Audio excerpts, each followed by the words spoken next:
Buenos días, profesor. Bueno, el día de hoy voy a exponer de mi portafolio final de cálculo 2. Mi nombre es Gerson Williams R. de Albier y primero que todo vamos con la introducción. Bueno, en el desarrollo de productos innovadores, la etapa de diseño de prototipos resulta fundamental, ya que esta permite visualizar la propuesta, identificar posibles errores y realizar mejoras antes de iniciar su fabricación en ese contexto. Este proyecto muestra cómo el cálculo integral contribuye a convertir ideas en modelos más precisos, ¿no?, que pueden ser evaluados y optimizados para obtener un mejor resultado final. A lo largo de este trabajo se analizarán aplicaciones de cálculo integral en el diseño industrial, destacando el uso de herramientas computacionales como GeoGebra para representar ecuaciones mediante modelos tridimensionales interactivos. Estas aplicaciones abarcan desde piezas mecánicas hasta estructuras arquitectónicas, demostrando la relación entre la teoría matemática y las necesidades de ambientación profesional. Finalmente, este proyecto busca evidenciar que el cálculo integral es una herramienta esencial para el diseño y la optimización de prototipos, proporcionando una base metodológica que integre el análisis matemático con la innovación del desarrollo para la ingeniería y el diseño. Pero la primera pregunta que nos ejercemos acá es, ¿qué es un prototipo funcional en el diseño de ingeniería?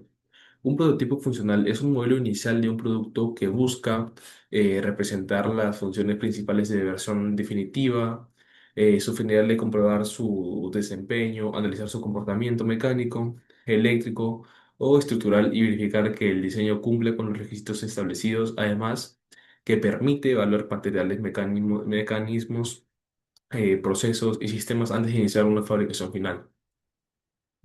¿Cuál es la importancia de validar un prototipo antes de su producción en masa? Bueno, la validación de un prototipo fundamental es porque permite identificar errores o fallas antes de comenzar una producción o gran escala, evitando pérdidas económicas. Asimismo, facilita realizar correcciones en las primeras etapas del desarrollo, optimizar el rendimiento del producto, anotar ajustes en materiales, dimensiones o mecanismos, y mejorar la calidad del resultado final, reduciendo reprocesos, devoluciones y costos innecesarios. Bueno, ahora vamos a las siguientes preguntas. ¿Qué objetivos se persiguen al diseñar un prototipo orientado a la sostenibilidad? Bueno, el diseño de un prototipo sostenible tiene como objetivo disminuir el consumo de recursos durante su fabricación y uso, incrementar la eficiencia energética del sistema y reducir el impacto ambiental mediante el empleo de materiales reciclables, biodegradables o de baja huella de carbono. Además, busca prolongar la vida útil del producto, promoviendo características como la durabilidad, la reparación y la modularidad. Y por última pregunta es, ¿qué herramientas digitales se pueden utilizar para modelar y simular prototipos en ingeniería moderna? Bueno, actualmente la ingeniería utiliza diversas herramientas digitales para diseñar, simular, analizar y optimizar prototipos antes de fabricarlos, ¿no? Entre las más utilizadas se encuentran los programas de diseño asistido por computadoras, CAD. Utilizadas se encuentran como AutoCAD y otros software de modelo 2D y 3D, los cuales facilitan el desarrollo de prototipos digitales y mejoran los procesos de diseño y la manufactura. Bueno, ahora vamos con el prototipo uno. ¿Qué dice? Uy, ¿qué puede salir, profesor? Ok, el prototipo uno dice, en este primer prototipo se nos pidió diseñar un sólido ubicado en el primer octante, cuya superficie corresponde a una parte de un elixoide, el cual objetivo es calcular el área de la superficie, el volumen y el centro de la masa utilizando herramientas de cálculo integral. Además, represente el GeoGebra para comprobar que el modelo matemático coincida con la forma del prototipo. Bueno, acá lo primero que nos pide hallar es la función de la superficie. Lo primero que hice acá fue escribir la ecuación general del elipsoide que proporcionaba el problema. Como únicamente íbamos a trabajar con la parte superior del sólido, despejé la variable z para expresar la superficie con una función de x y de y. Bueno, el procedimiento fue primero identifiqué la ecuación del elipsoide. Después despejé la variable z porque necesitaba conocer la altura del sólido en cada punto de la base. Al despejarla, obtuve la siguiente función, cual es z es igual a 22 raíz de 1 menos x cuadrado sobre 18 cuadrado menos y cuadrado sobre 20 al cuadrado. Una vez hecho esta expresión, representé toda la superficie superior del sólido, la cual es la función que utilicé en los siguientes cálculos. Esta, este x, ¿por qué lo despejé? Fue porque necesitaba expresar la altura del sólido como una función de x y así poder integrar la base. Ahora vamos con la segunda cosa que nos piden, que es el área de superficie. Bueno, una vez obtenida la función de la superficie, el siguiente paso fue calcular el área curva del sólido. Para ello utilicé una fórmula del área de la superficie, la cual dice es igual a es igual al integral del integral de la raíz de 1 más diferencial de c sobre diferencial de x al cuadrado más diferencial de c sobre diferencial de y al cuadrado. Todo esto por la diferencial de a. Bueno, primero calculé las derivadas parciales respecto a x y respecto a y, porque la fórmula del área las necesita para escribir, para medir la inclinación de la superficie. Después observé que la región de integración era un cuarto de elixir, por lo que realizar la integral directamente sería muy complicado. Por ese motivo hice un cambio de variables utilizando coordenadas elípticas. Este cambio simplificó bastante la integral y permitió resolverla con mayor facilidad. Finalmente resolví la integral, está por acá. Finalmente resolví la integral y obtuve el área aproximada de 627,49 unidades cuadradas. Quizás se pregunte por qué hay las derivadas parciales. Bueno, esto lo hice porque la fórmula del área de una superficie necesita conocer cómo cambia la superficie en las direcciones x e y. ¿Y por qué hice el cambio de variables, no? Bueno, esto lo hice porque la región era un elixir con el cambio de variable integral se vuelve mucho más sencillo que resolver. Ahora vamos con el C, lo cual nos pide hallar el volumen. Después de calcular el área, el siguiente objetivo fue encontrar el volumen del sólido, es lo que nos piden. Acá el procedimiento que hice fue primero calcular el volumen. Utilicé una integral doble. La idea fue sumar pequeños volúmenes diferenciales sobre toda la base del sólido. Matemáticamente el se expresa como volumen es igual a una integral doble de z por xy por la diferencial de a. En esa integral, la función z de x e y representa la altura del sólido de la diferencial de a. Representa un pequeño elemento de área de base. Como ya había realizado el cambio de variables anteriormente, seguí usando el mismo proceso, el mismo método, por así decirlo, porque ya estaba realizando el cambio de variables, ¿no? Pues, ¿no? Bueno, y después de resolver la integral del volumen, obtuve el siguiente resultado que fue 1320 de pi, unidades cúbicas. Acá utilicé en sí una integral doble porque el volumen puede obtenerse integrando la altura sobre la región de la base. Por eso basta con una simple integral doble y no agregar una integral triple. Y por último nos pide el centro de masa.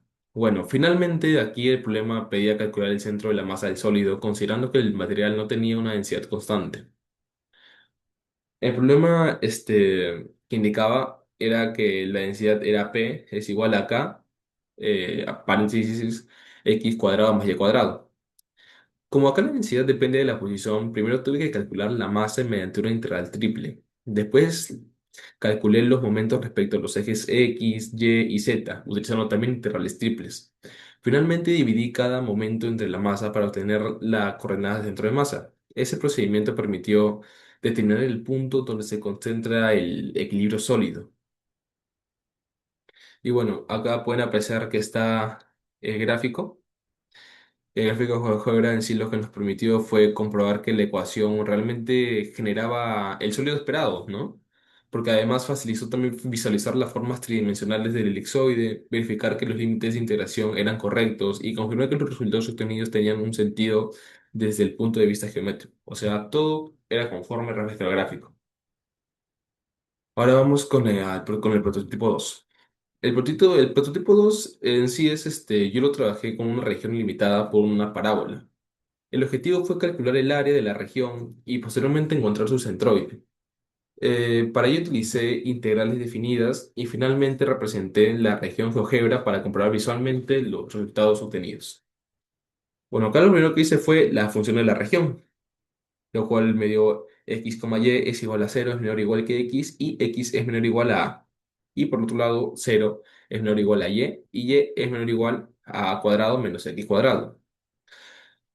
Bueno, una vez que identifiqué la función, que fue lo que describió la región, y los límites donde iba a realizar la interpretación, el siguiente procedimiento que hice fue, como el problema indicaba que a era 12, simplemente reemplacé ese valor y obtuve que y era igual a 144 menos x al cuadrado. Ese 144 se dio porque es un a al cuadrado, y si el a lo reemplazas por el 12, sería 12 al cuadrado, lo cual nos da una respuesta de 144 x al cuadrado. 144 menos x al cuadrado, disculpa. Ahora, una vez hice eso, después de identificar los límites de integración, como la región encontrada entre x es igual a 0 y y es igual a 12, fueron los límites que utilicé durante todo el procedimiento de este. Tener definido la función y los límites fue importante porque sobre esta región se calcularon tanto en el área como en el centroide. Bueno, eh, acá yo reemplacé primero que todo la A, fue porque el ejercicio ya proporcionaba el valor de A y era necesario para obtener la función específica para realizar las integrales. Es por eso que lo reemplacé. Ahora, primero que todo, ahora lo segundo que vamos a hallar es el área, que después de obtener la función, el siguiente paso que yo hice fue calcular el área encerrada para la parábola. Para hallar el área utilicé una integral definida, ya que este tipo de integral permite calcular la superficie comprendida entre una curva. La integral que yo utilicé fue que a es igual a la integral de 0 hasta 12, dándonos 144 menos x cuadrado por la diferencial de x. Primero encontré la antiderivada de la función, después evalué la antiderivada de los límites de integración, primero en 12 y luego en 0. Finalmente, entre ambos resultados para obtener el área total, después de evaluarlos, los resté. El resultado obtenido fue 1152 unidades cuadradas. Ajá, exacto. Luego, ¿por qué utilicé una integral definida? ¿No? Pues no. Bueno, lo utilicé porque necesitamos calcular el área comprendida entre la curva y el eje X dentro de un intervalo específico. Ahora vamos con el centroide que también nos pidió ayer. El centroide es, una vez calculé el área, el siguiente paso fue encontrar un centroide de la región. El centroide representa el centro geométrico de la lámina. Para encontrarlo, utiliza las siguientes fórmulas correspondientes para calcular las coordenadas de x y las coordenadas de y. Primero calculé la coordenada eje de y, eje de x, utilizando el primer momento respecto al eje de y. Después calculé la coordenada eje de y, utilizando un momento respecto al eje de x. En ambas cosas fue necesario resolver nuevas integrales definidas, ya que los momentos también se obtienen mediante integración. Finalmente obtuve como centroide que el eje de x y era igual a 4,5 y 57,6. Fueron los resultados que me dieron después de ayer hallando los momentos respecto a eje y eje de x. Este punto, o sea, los resultados que puedo expresarlos acá, que es 4,5 y 57,6, este punto es más que nada el punto de equilibrio geométrica de toda la región. Es por ello que, es por ello que después de eso hice el siguiente gráfico. Bueno, aquí después de determinar los cálculos lo representé en GeoGebra, pero lo quise representar manualmente, ya que creo, a mi parecer, era mucho más eficiente. ¿Y por qué me sirvió? Pues me sirvió para comprobar que la parábola y la región integrada eran correctas. Además, que pude verificar visualmente que el centroide obtenido se encontraba dentro de la región, lo cual confirmó que los resultados eran coherentes. También facilitó interpretar la forma de la figura antes de analizar los resultados numéricos. Ahora vamos con el prototipo número 3. Ya. Ahora, con el prototipo número 3 podemos apreciar que en este tercer prototipo, el problema en sí, como yo lo trabajé, fue con un sólido que tiene una forma de una semiesfera. El objetivo fue calcular el centro de masa y el área total del sólido utilizando herramientas de cálculo integral, debido a que el sólido presenta simetría. Fue posible simplificar algunos cálculos utilizando coordenadas esféricas. Finalmente, representé el sólido en GeoGebra para comprobar que el modelo matemático coincida con la figura. Eh, lo primero que nos pide es identificar el sólido. Lo primero que hice acá fue identificar la geometría del problema. Observé que el sólido correspondía a una semiesfera, por lo que decidí utilizar coordenadas esféricas, ya que el sistema de coordenadas facilita mucho más las integrales cuando se trabaja con esferas. Primero escribí la ecuación que representa la semisfera. Después de ello, identifiqué que el sólido era completamente simétrico respecto a los ejes X y el eje Y. Gracias a esa simetría pude concluir que las coordenadas del centro de masa en esos ejes serían iguales a cero. Es decir, como pueden apreciar, el eje de X es igual a cero y el eje de Y es igual a cero. Eso permitió concentrar el cálculo únicamente en la coordenada Z. ¿Por qué utilicé una coordenada esférica? Pues no. Bueno, yo lo utilicé porque la geometría del sólido es una semiesfera y con las coordenadas esféricas las integrales son mucho más sencillas que coordenadas cartesianas. Lo segundo que nos piden es hallar el centro de masa. Después de identificar la simetría del sólido, el siguiente paso que yo utilicé fue como yo ya sabía que el eje de X era igual a cero y el eje de Y era igual a cero, solamente me hizo necesario calcular el eje de Z. Para ello primero calculé la masa del sólido mediante una integral triple. Después, al momento respecto al plano XY, utilicé otra integral triple. Finalmente, dividí el momento entre la masa para obtener las coordenadas dentro de masa. El resultado obtenido fue que el eje de Z era igual a 3 dr sobre 8. Perdón, que se vea bien. Lo cual significa que el centro de masa se encuentra a esa distancia medida desde la base de la semisfera. Eh, Como lo repetí hace un momento, solamente hallé el eje de Z, ya que el X de X y el eje de Y ya están literalmente, son cero, pues por eso se me hizo más sencillo simplemente hallar el eje de Z. El valor que representa 3R sobre 8 es que la altura a la que se encuentra el centro de masa dentro de las hemisferas. La tercera que me piden hallar es el área total. Para esto, primero calculé el área de la curva de la hemisfera utilizando la fórmula correspondiente. Después observé que el sólido también posee una base circular. Para ello calculé el área de la base mediante la fórmula del círculo. Finalmente sumé ambas áreas para obtener el área total del sólido. El resultado fue que A era igual a 3pi de radio al cuadrado. Este resultado representa que toda la superficie exterior del sólido eh, es concorde con lo que sale el resultado. Quizás se pregunte, profe, ¿por qué sumé las dos áreas? Pues no, pero las dos áreas las sumé porque están formadas por la superficie, la curva y la semisfera y de la base circular. Por ende, es toda la esfera en sí. Bueno, y acá como pueden ver, la representación en GeoGebra puse de diferentes ángulos, uno desde arriba y otro desde la parte vertical, de perfil. Y permite visualizar que el sólido en tres dimensiones. Comprobar que la ecuación utilizada representa correctamente en la hemisfera, ya que simplemente acá reemplacé todos los datos y me dio esta hemisfera.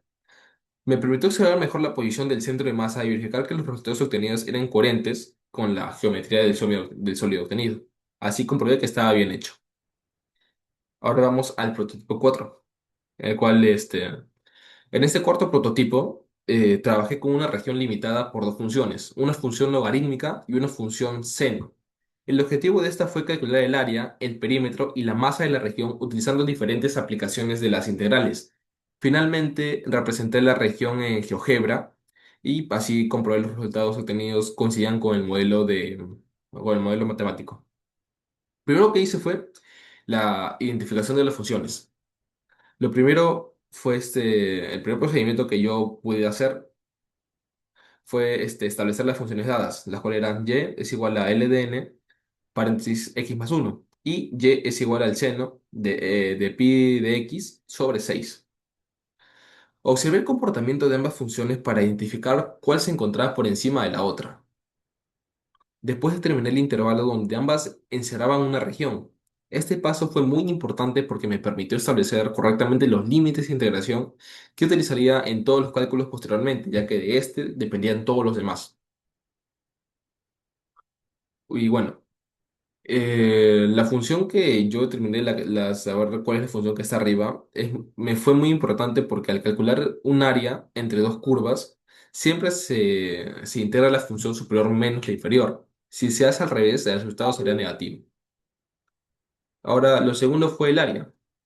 Eh, Después de yo identificar las funciones, el siguiente paso fue calcular el área encerrada entre ambas curvas.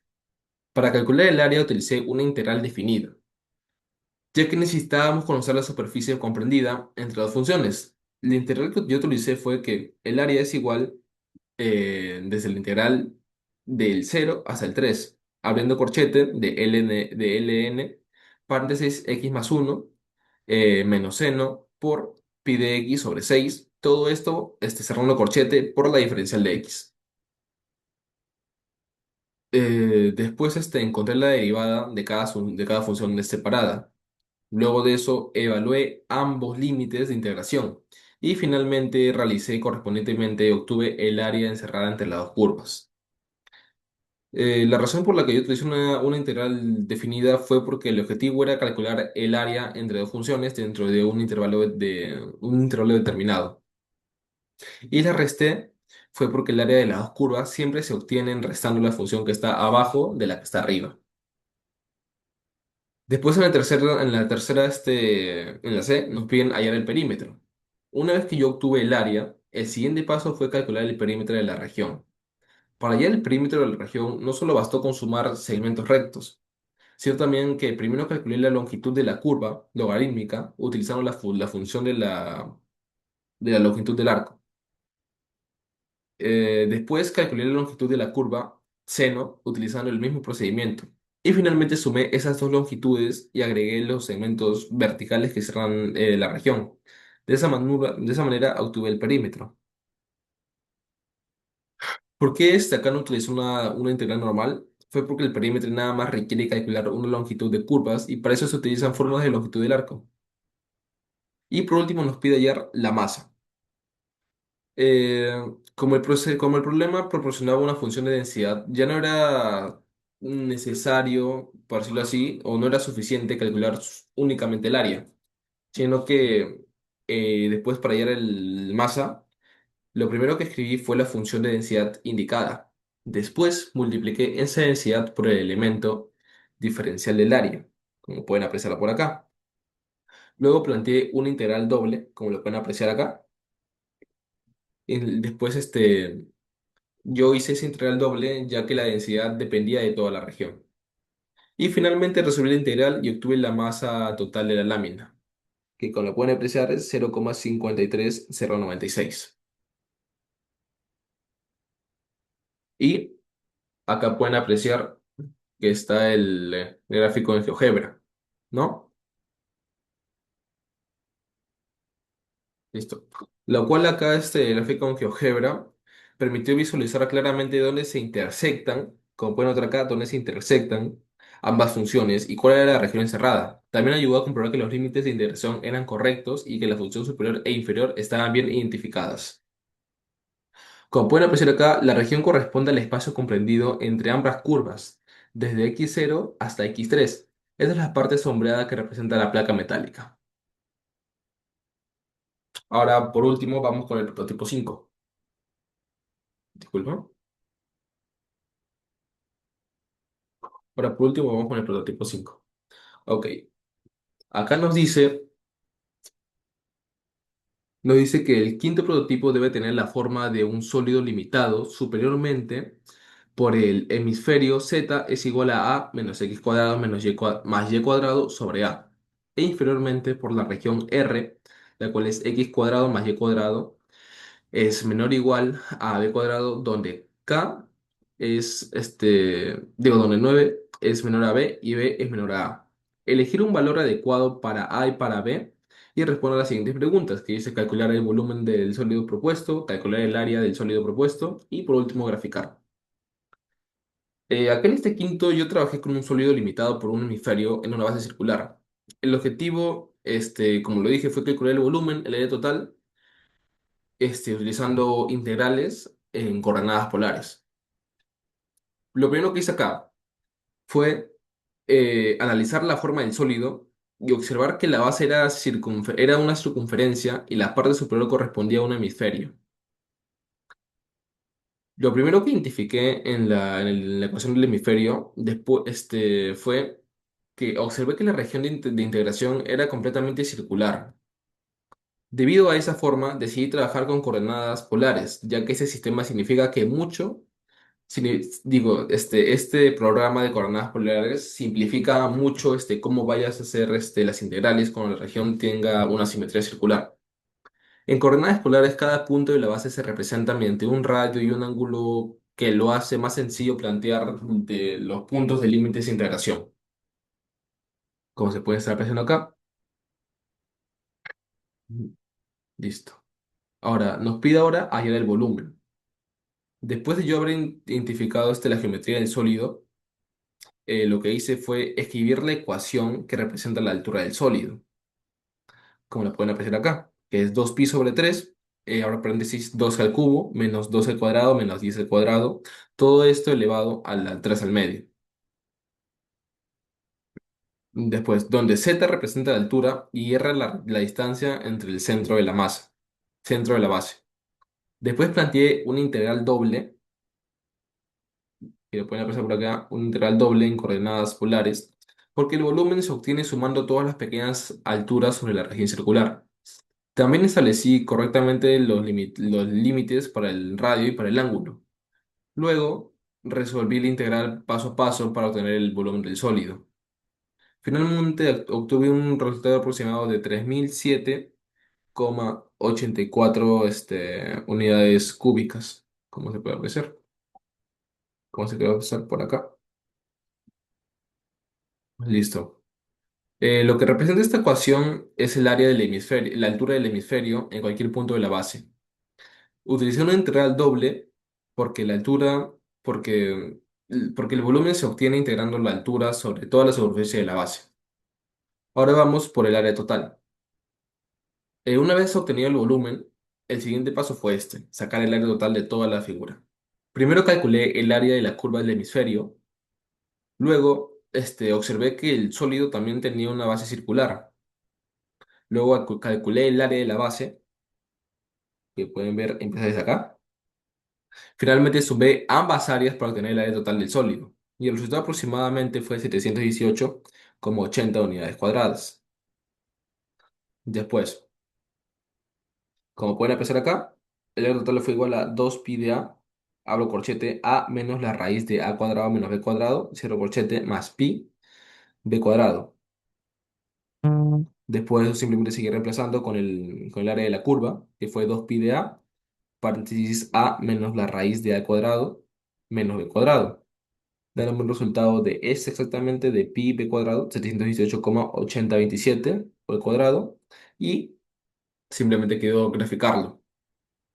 En la gráfica me permitió comprobar que la ecuación utilizada era correctamente a los resultados dados del hemisferio y de la base circular. Me ayudó a visualizar que el sólido de las tres dimensiones y verificar que los limitantes utilizados en las integrales corresponden correctamente a la figura. Gracias a esta presentación fue más fácil interpretar tanto el volumen como el área del total, el área del ángulo obtenido. Y,